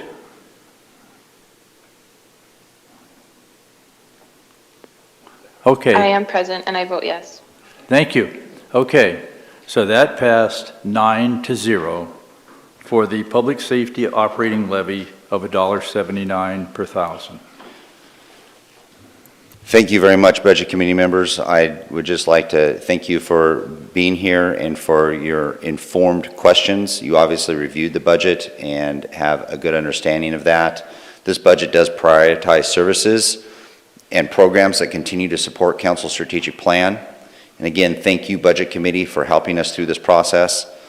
It's been a transparent process and provided an opportunity for public comment. I'd also like to thank City Council for doing the hard work in advance in providing direction through the strategic plan. And then ultimately, I'd like to give a great thanks to our quality staff that helped present a balanced budget, helped the budget officer present a balanced budget, and the finance department for all of their hard work in this extraordinary year we had this year, trying to meet the time frame to get us to be able to do this with the timing we had. So thank you very much, everyone. So that concludes the Budget Committee for the City Grants Pass. Now we need to have a budget meeting for the Grants Pass Urban Renewal Agency. Aaron? Hold on, let me interject really quick before you go. Did we take up public comment? I apologize. Is there any public comment on the budget? Okay. I should have done that before. I apologize. Okay, but now we're concluded, and now the Urban Renewal Agency. All right, good evening, Urban Renewal Agency Budget Committee. Aaron? Yeah, we need to meet as we need to meet as an urban renewal agency, so we would need to conclude the budget committee meeting and then open the Do we need to make meeting a as an motion? urban renewal agency, please. Okay, And do then we we'll need to need make to a vote motion? on a chair and vice chair. Oh, do we need to make a motion to close this first one and open the next one? Yeah, close the Okay. public hearing on the budget committee, and then we will open as the urban renewal agency budget. Can I do that in one motion? No, okay. I'd like to make a motion to close the public hearing on the budget committee hearing. I saw a second by Tripp, I think. Yep. Okay. Discussion, in favor? Okay, good. Go ahead, Valerie. I make a motion to open the urban renewal agency discussion. Second by Josh. Okay, discussion, in favor? Yes. Perfect, excellent. So Aaron? now what we need to do is we need to appoint a chair and a vice chair. I'd like to nominate Dr. Tom Brandis as Chair of the Urban Renewal Agency Budget Committee. Seconded. All those in favor? Okay, other nominations? In favor? Okay. Now we need to nominate a vice chair. I would like to nominate our Honorable Thomas Bradbeer as our vice chair. Okay, second by Rick. Those in favor? That's easy. Okay, so, the budget message. All right. Good evening, Urban Renewal Agency Budget Committee. There's going to be 4 points to this presentation. First, the budget message, then we'll provide a budget summary, followed by capital project review, and then ultimately looking for approval of the budget.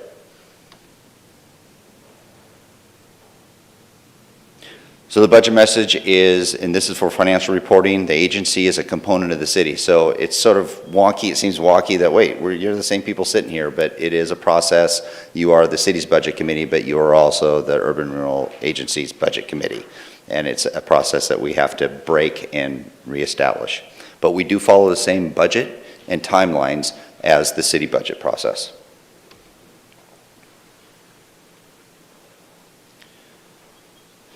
The Urban Renewal Agency really focuses on 3 main goals of the 5 goals that council has, and that is to encourage economic opportunities, facilitate sustainable manageable growth, and maintain, operate, and expand our infrastructure to meet community needs.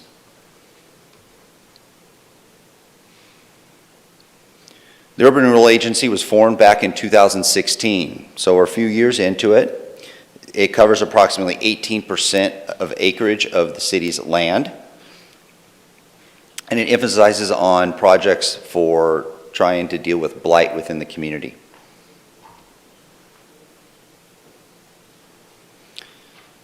This year, for fiscal year '24, it is the 7th annual budget for the agency. The budget accounts for receiving tax increment revenues, which I'll talk about. Revenues are applied to eligible projects that are based in the plan and prioritized in the plan. You can only spend dollars associated with programs that are in the Urban Renewal Agency plan. And we'll go over the list of projects later on.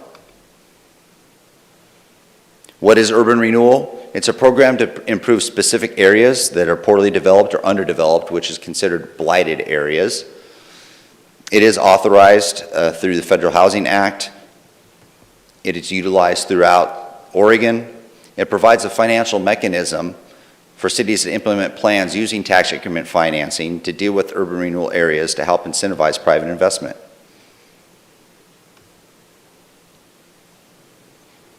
What is blight really defined? ORS does define blight. It says it's underdeveloped or underutilized property, poor conditions of buildings, or inadequate infrastructure, including streets and utilities.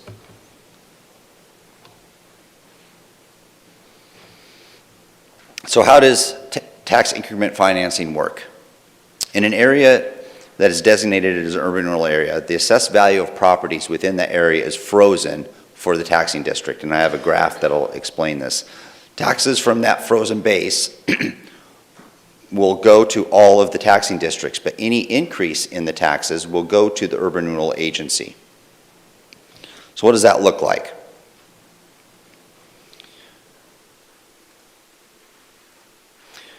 We're in year 7, which is here. We started off in year 1. Year 1, the Urban Renewal Agency starts and freezes the tax rate for the taxing entities, and I'll talk to you about the taxing entities. And then each year, as the increases in assessments go up or new development occurs within that area, the increase goes to the Urban Renewal Agency, and that's where we get the funds for dealing with blight. The theory is that we're going to take these dollars here, these tax increment revenues, reinvest it in the blighted areas, which would increase the value and the property taxes to all taxing districts when it comes to the end of the Urban Renewal Agency. And the theory is that that taxing district and what it did will have put so much value into it, much more so than if we would not have had an Urban Renewal Agency.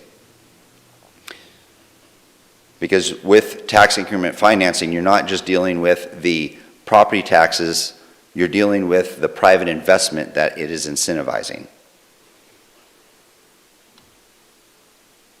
So here are the taxing districts that are impacted by the Urban Renewal Agency. The positive is when you look at the schools, some people are concerned. So does that mean the school's tax base is frozen for 30 years? No, not in the state of Oregon. The state of Oregon, schools are not funded by the local tax rate. They are funded from the state, and the funds are distributed to the state.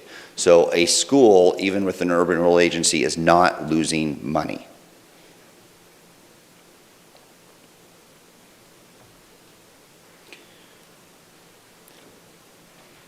Council, through the Urban Renewal Agency, identifies programs and projects, focus on blighted conditions.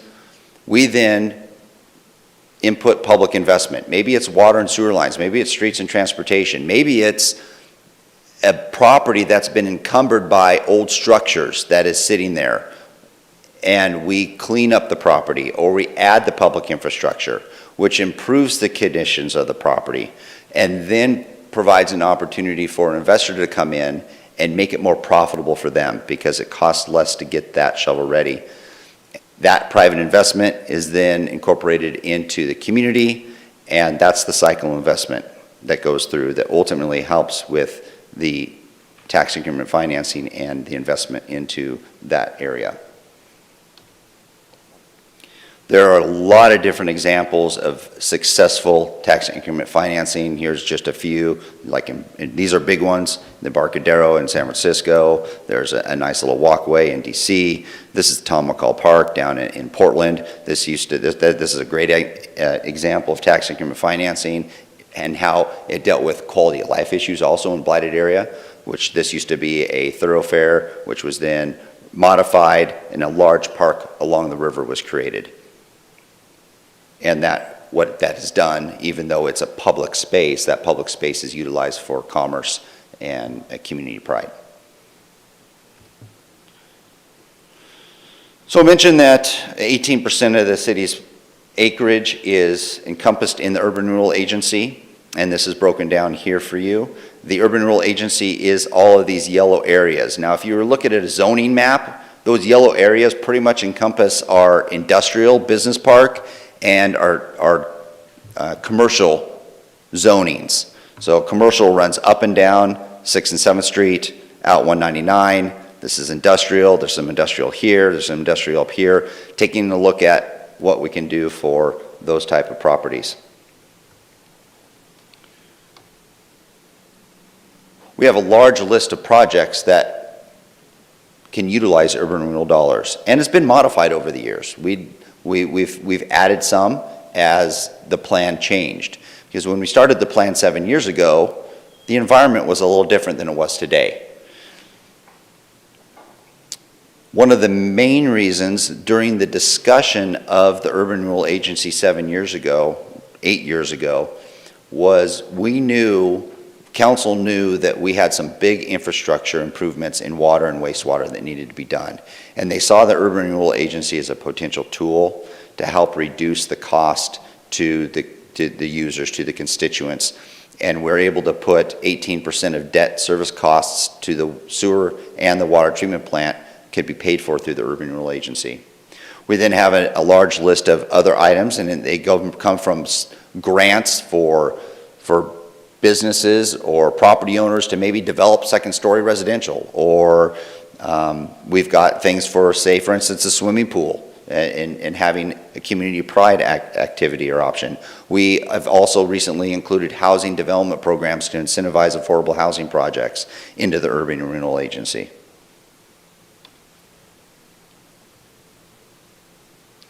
This could be seen on page 3 of your Urban Renewal Agency packet. Each year, you can see that the dollars do go up as the tax increment financing in the district goes up in the assessed values. Back in fiscal year 21, we were looking at just over 1 million and went to 1.3.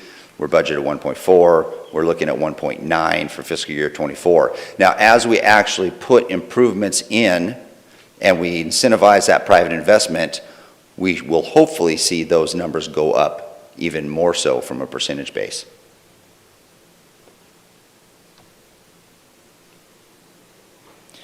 This just here is just an overall look of our total assessed value within that area. So these are huge numbers, but this just shows you how we got the numbers on the previous slide of the over 1 million to the projected 24 budget of $1.9 million.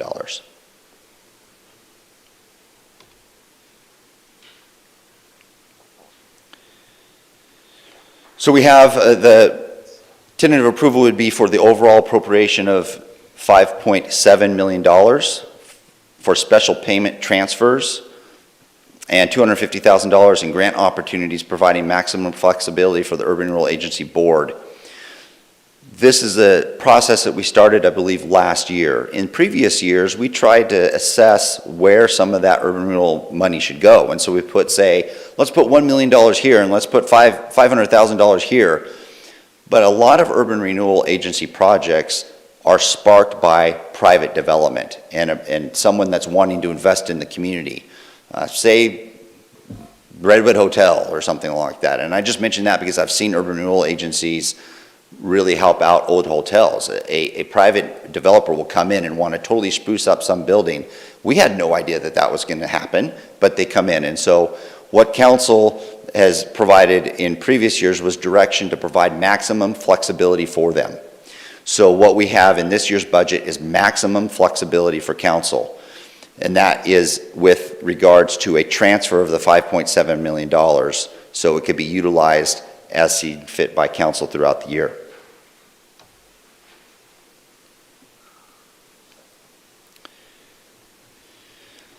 So let's see. The remainder of the available tax increment resources are shown as special payments in the project summary and are recommended to be appropriated, but not yet to a specific project, which I just mentioned. Projects and property timelines are often affected by external drivers. And some examples of projects that fall under special payment categories potentially in the next 2 years is we've been talking heavily about a downtown plaza. And we're working towards that. We're working with a local architect to help develop some plans for what that might look like. We've had a lot of discussions on housing development programs, so we may spend some money on that. We've also had a discussion and plans for updating our current pool. So those are just some examples of some things that could be utilized within the next 2 years.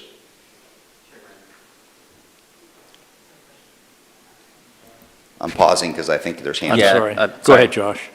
Just point of clarification, it says public swimming pool, are these funds then being used to like keep a current facility running, or would this only be used for something new that is being built in the community? City Council is currently right now, and we're working with, we have a plan in place where we have an architectural design and are looking at doing a new pool at the current facility, at the current location. So it would not be a keeping the current pool running, but it would be having a new pool, yes. That's why the number is so big. Tom. 18% of the wastewater plant debt service could be paid by the Urban Renewal Agency, but there is nothing proposed here. And I'm wondering if there might be discussion in the future of a utility fee for public safety, and if the Urban Renewal Agency were to pick up 18% of the wastewater plant debt service, would that make room for a public safety levy? I'm sorry, a fee, not levy. So you've got the 18% for both water and wastewater, and if urban renewal dollars were applied to that, you would be able to potentially offset any rate increases, providing an opportunity for additional flexibility in what might be considered an affordability index for the community. So which would be that little buffer there. So in theory, yes, that could provide some flexibility if you looked at it that way. And is the amount the Urban Renewal Agency might provide for debt service limited to that 18% by law, or is that 18% or less, and that is because it's a direct link to the amount of acres that the Urban Renewal Agency encompasses within the city.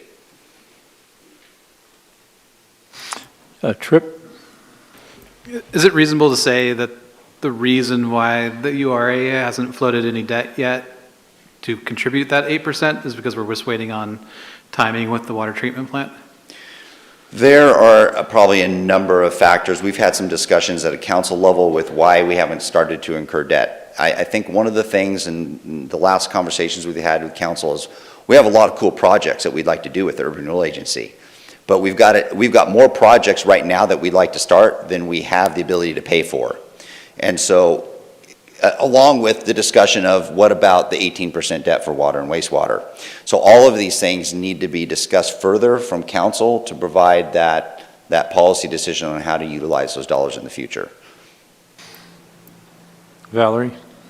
Yeah, I also have a question on that 18%, because at this point in time, we don't know how much in the water treatment plant's going to be and how much debt we're going to have to incur. So does that factor in with, I mean, I'm just wondering if we would, what amount are we talking about when you're talking 18% of how exactly much would that debt be? Have we gotten to that point where we could figure that out, or are we kind of waiting till? We haven't, but maybe Jason or JC might be able to provide some more information. I mean, when we ultimately made the Urban Renewal Agency, we had a general idea of what that total cost would be, but of course COVID came and prices skyrocketed. So there could be a decision that council would need to make on what number you'd actually use. Yeah, I'll jump in here just a little bit. So on page 2, the 18% of the water treatment plant debt service estimation of the $97,000 in fiscal year 25, that is based on the $6.5 million of the Safe Drinking Water Revolving Loan Funds, as far as we're going to be taking out a loan here for at approximately 1%. So that is the estimation of the 18% of that potential debt service cost. And those are the known things that we know. And I just looked up our wastewater payments for the fiscal year 24. If you took 18% of that number, it's about $220,000. And I'm guessing Jason can back me up here. $220,000 probably isn't going to cause for a rate reduction if that's what you're looking for. Brian? So just to get clarification on this, for the water treatment plant, we can do 18% of the cost of the plant, which is looking like it's going to be over $100 million in all likelihood, which means that we could do up to roughly $20 million, give or take a couple million from the Urban Renewal Agency. Is that fairly accurate? So my understanding is it's only applied to the debt service, not on the total construction cost. So the fact that we are actually taking in some revenues from ratepayers as far as that $13.50 per month for the water treatment plant, that will lessen the amount of money potentially that the URA will contribute. All right, thanks. Josh? Operational question. So if I understand right, we can give 18% in debt service because 18% of the surface area of Grants Pass is in this.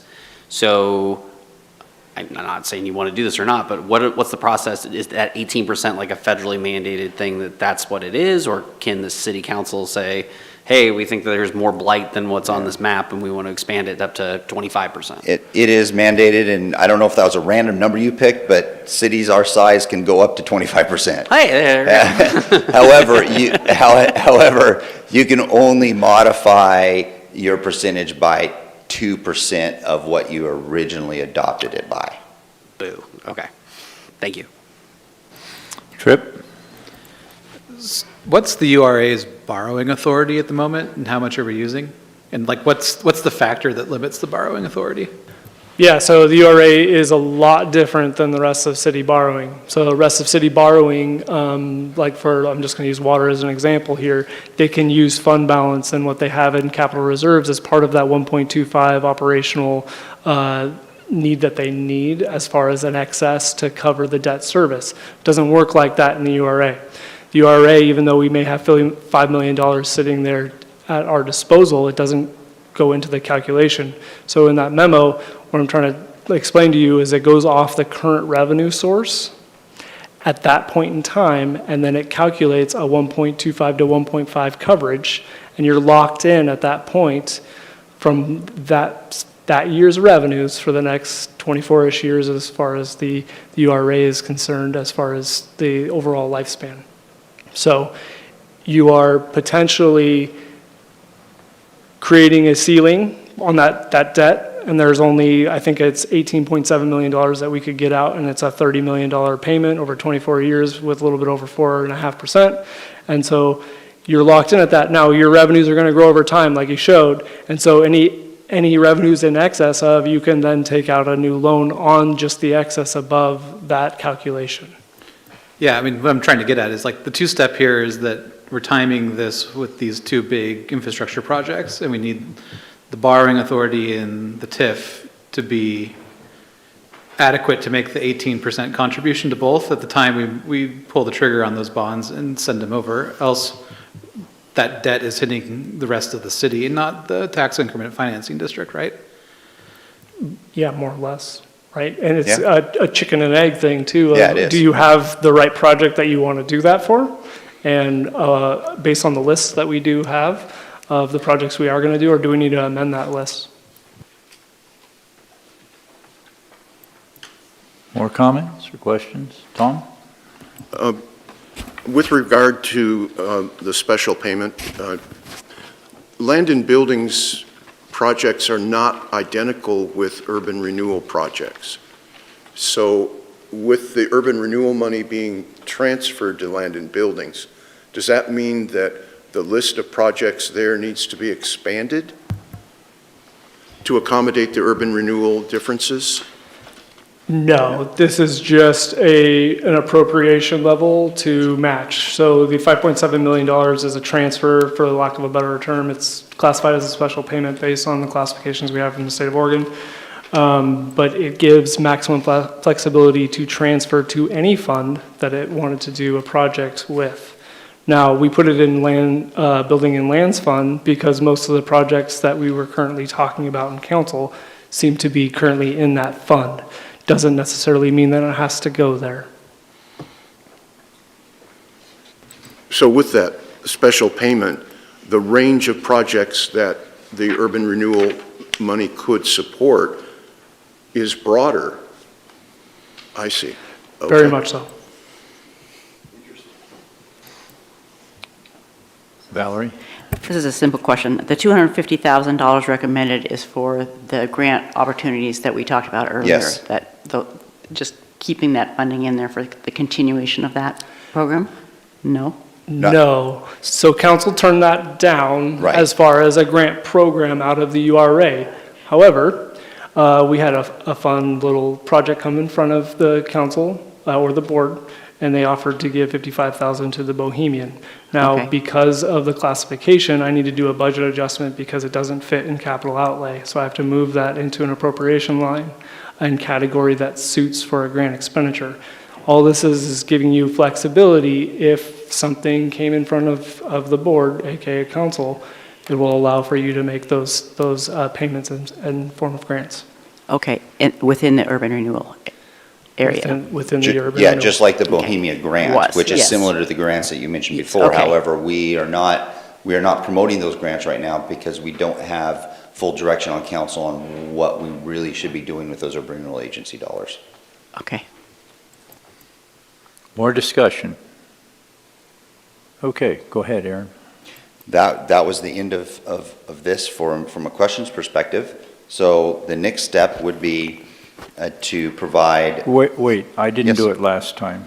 Could I get any public input on Mm-hmm. the discussed items? And do we have any questions, general questions, or information requests from the committee? Josh? I'd like to make a comment before we do the final move to the budget. So one of the things, and I'm glad for the clarification around the grants, that makes sense that you have got an opportunity to be able to help small local business, be able to thrive, great, rock and roll, that's awesome. I am particularly concerned about the flexible nature of leaving the council the flexibility to do whatever with $5 million. And the reason why is that when you've got that kind of flexibility, and you don't have a direction, you get in a bad habit of getting stuck in a process of perpetual pilot projects. And that's not the purpose of these dollars. This is to do big things for our community, to be able to do long-term types of things. Investing in the debt service for our water treatment, absolutely appropriate, should be the thing. I feel like this council's got a consensus that that's where you want to go. But you can only go to 18%. There's a lot of other dollars that are sitting inside of here. And I see a wish list, and I see a lot of wants, but I don't see a lot of direction. And that to me is particularly concerning. Thank you. Brian? I just had a question. I don't have my materials in front of me, but I think there was a big increase in the revenues in urban renewal this last year, and I was just wondering why that was. It was like 40%. Yeah, not uncommon for the first few years. Also, there were a few properties that came off the exemption list, and so then those total assessed values got added to the assessed value. So economically, we can give incentives by creating an exemption on their property taxes. Correct. And so an abatement is what she said. And so as those fall off, you will see the assessed value and total property value that is able to be charged now increase. And so at the same rate, basically, you'll have higher revenues, and that's alluding to our increase. Tripp? Yeah, I just want to build on Josh's comment a little bit, that like, right now, absent any big debt issuance, like the way this is financed, like this tax increment finance is working is we're taking money that would otherwise go to the general fund and putting it into the URA for a list of projects. And like, as we all seen over the past couple weeks, where the general fund money would go is very, very specific. It's police and fire. So the real question from like a policy perspective is that what council wanted to do? Divert, in the meantime, these dollars from police and fire to sit here waiting for some project to arise at random potentially until basically we go to the title company and start signing closing documents for the wastewater or this water treatment plant. Like, we get some match, like there's matching dollars from the other tax increment, like other taxing districts, but as we all read in the news, the county could use those dollars. When it comes to the schools, like we all pay income tax. It's kind of disconcerting that I understand the special projects line, and frankly, like I'm a little less concerned with it because otherwise this would just be general fund revenue, either ours or somebody else's. But it's not necessarily ideal. Like, how is the special projects going to bolster economic growth?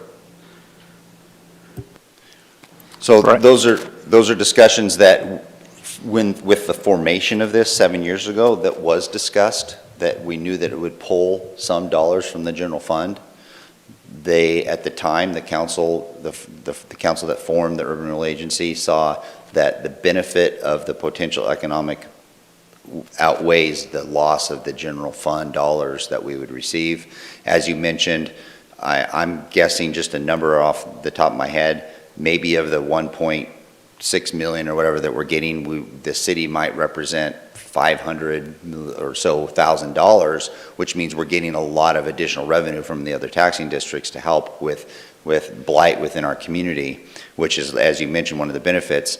The council as a whole has not had a policy discussion on whether or not that original intent and acknowledgement that we are losing some general fund for the benefit of economic growth, and is that still outweigh the loss of the general fund? We have not had that policy discussion. Brian? Valerie? Yeah, I just have a question, because I do remember that discussion when we were going through the URA, because it was a big thing. And it was my understanding that we could pause it. Am I correct or not? I mean, that was something. You can. Okay. You need to give notice to all of the districts in the taxing district and that kind of thing, and that would be a decision that ultimately we would, if council wants to have that discussion, we could bring council some additional information on that process and the potential impacts of doing so, and then what that would look like to try to restart it back up at some point in time. And I just want to clarify here, I actually see the immense wisdom in doing this. I think it is a very smart move. I think investing in infrastructure is something that has long-term sustainability. I'm just saying, don't get stuck doing perpetual pilot projects. It is too easy to get into that and be bold and figure out a way to do something big, like the things that you showed up there of, Tom McCall Park or something along those lines. That's what needs to happen. And I think having that, I would almost say, if there is a grant opportunity to actually plan out how do you want to use these dollars in a more sustainable way to be able to get a bang for your buck, that might be something that would be worth this council's time going forward. But I don't want anyone to think that this is a bad idea, because I don't think it is. I think it's a very good idea. Tripp? I guess the linchpin for me is just the cost of the sewer, or the water treatment plant, sorry. And like, the key move here is to ask ourselves, like, what, does that project become untenable absent the availability of this financing? Oh, it definitely needs all the financing it can get. So the maximum of whatever we borrow, we should be applying the 18%. Right, and then like on the flip side, if we need to go find that out of the general fund, it's just not there. So the only real way of getting to this is by moving it through this channel. I'll jump in there. I think the short answer is no, we would never look to the general fund to augment the flow, the cost of the water treatment plant. We would really utilize more grant funding. Yes, this sort of is general fund because it is tax revenue, but it was specifically called out just to pay for 18% of that debt service. But beyond that, we would not look for additional funding from the general fund. Maybe that's not what you're exactly asking. Like any piece of infrastructure, you can pay for it with taxes, tariffs, or transfers, right? Like, this is the taxes component of the water treatment plant, which is, it's fine, like probably the best idea. And if the view of council and of the city's management is that project gets off track even more than it already is, if this facility doesn't stay available, then like, we got to do it.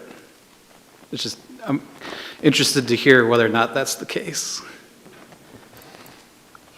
Other comments?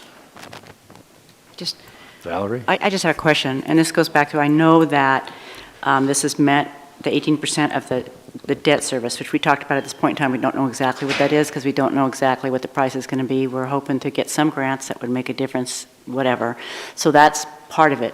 But because it's the debt service, it's kind of like when we took the $3 million of the ARPA funds and used that money and brought down, I don't know, it was 1 or 2 of the rate? 2 years. 2 years, which was like 5, I think it was 578 for the 2 years or each year. I can't remember what it was. It was something in there. Yeah. It was over 5% for 2 years. Okay. Because we were at a 5.28 1 year and then a 5.28 the second year. That's what it was, 5.28. Okay, so anyway, so that was, but we could technically take this and use it to bring down the rates and kind of do the same sort of thing, or would it work the same, or not? Yeah, the one thing I understand and it goes back to sort of what Tom Bradbury was talking about. I think it might be confusing to say bring down the rates. Right. It's what you're doing is you are providing an opportunity to keep a certain buffer for anything else in the future, but you're not, by doing the 18%, you're not necessarily, I don't want to get if you do this, the rates are going down. No. Okay. The rates won't go up as much as they might otherwise go There. up, is what That's you're the better looking way at. to say it. Okay. Yes. Okay, thank you. More discussion or questions? Okay, Aaron. All right, you have asked for public comment on this, and we are now moving into, we need 2 different motions, and the first motion is in front of you, and that's a sample motion to approve tax increment financing. Josh.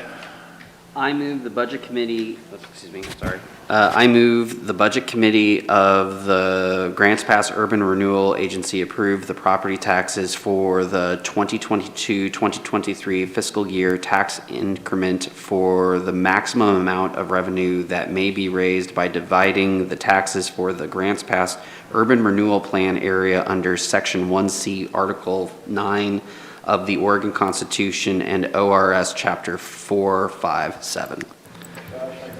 I think you said 22-23 instead of 23-24. Oh, sorry, it was on there. Sorry, I apologize. Do I need to restate it? And I'd like to amend it to 2023-2024 fiscal tax year. Is that appropriate? That works. Second by Tripp. Okay, comments on it? Okay, let's vote for it. Those in favor, please raise your hand. Excellent. Vanessa, are you still there? Aye. Did you vote? Yes. Yes, I am. I vote yes. Thank you. Okay, that passes unanimously. And there in front of you is a sample motion to approve the budget. Tripp?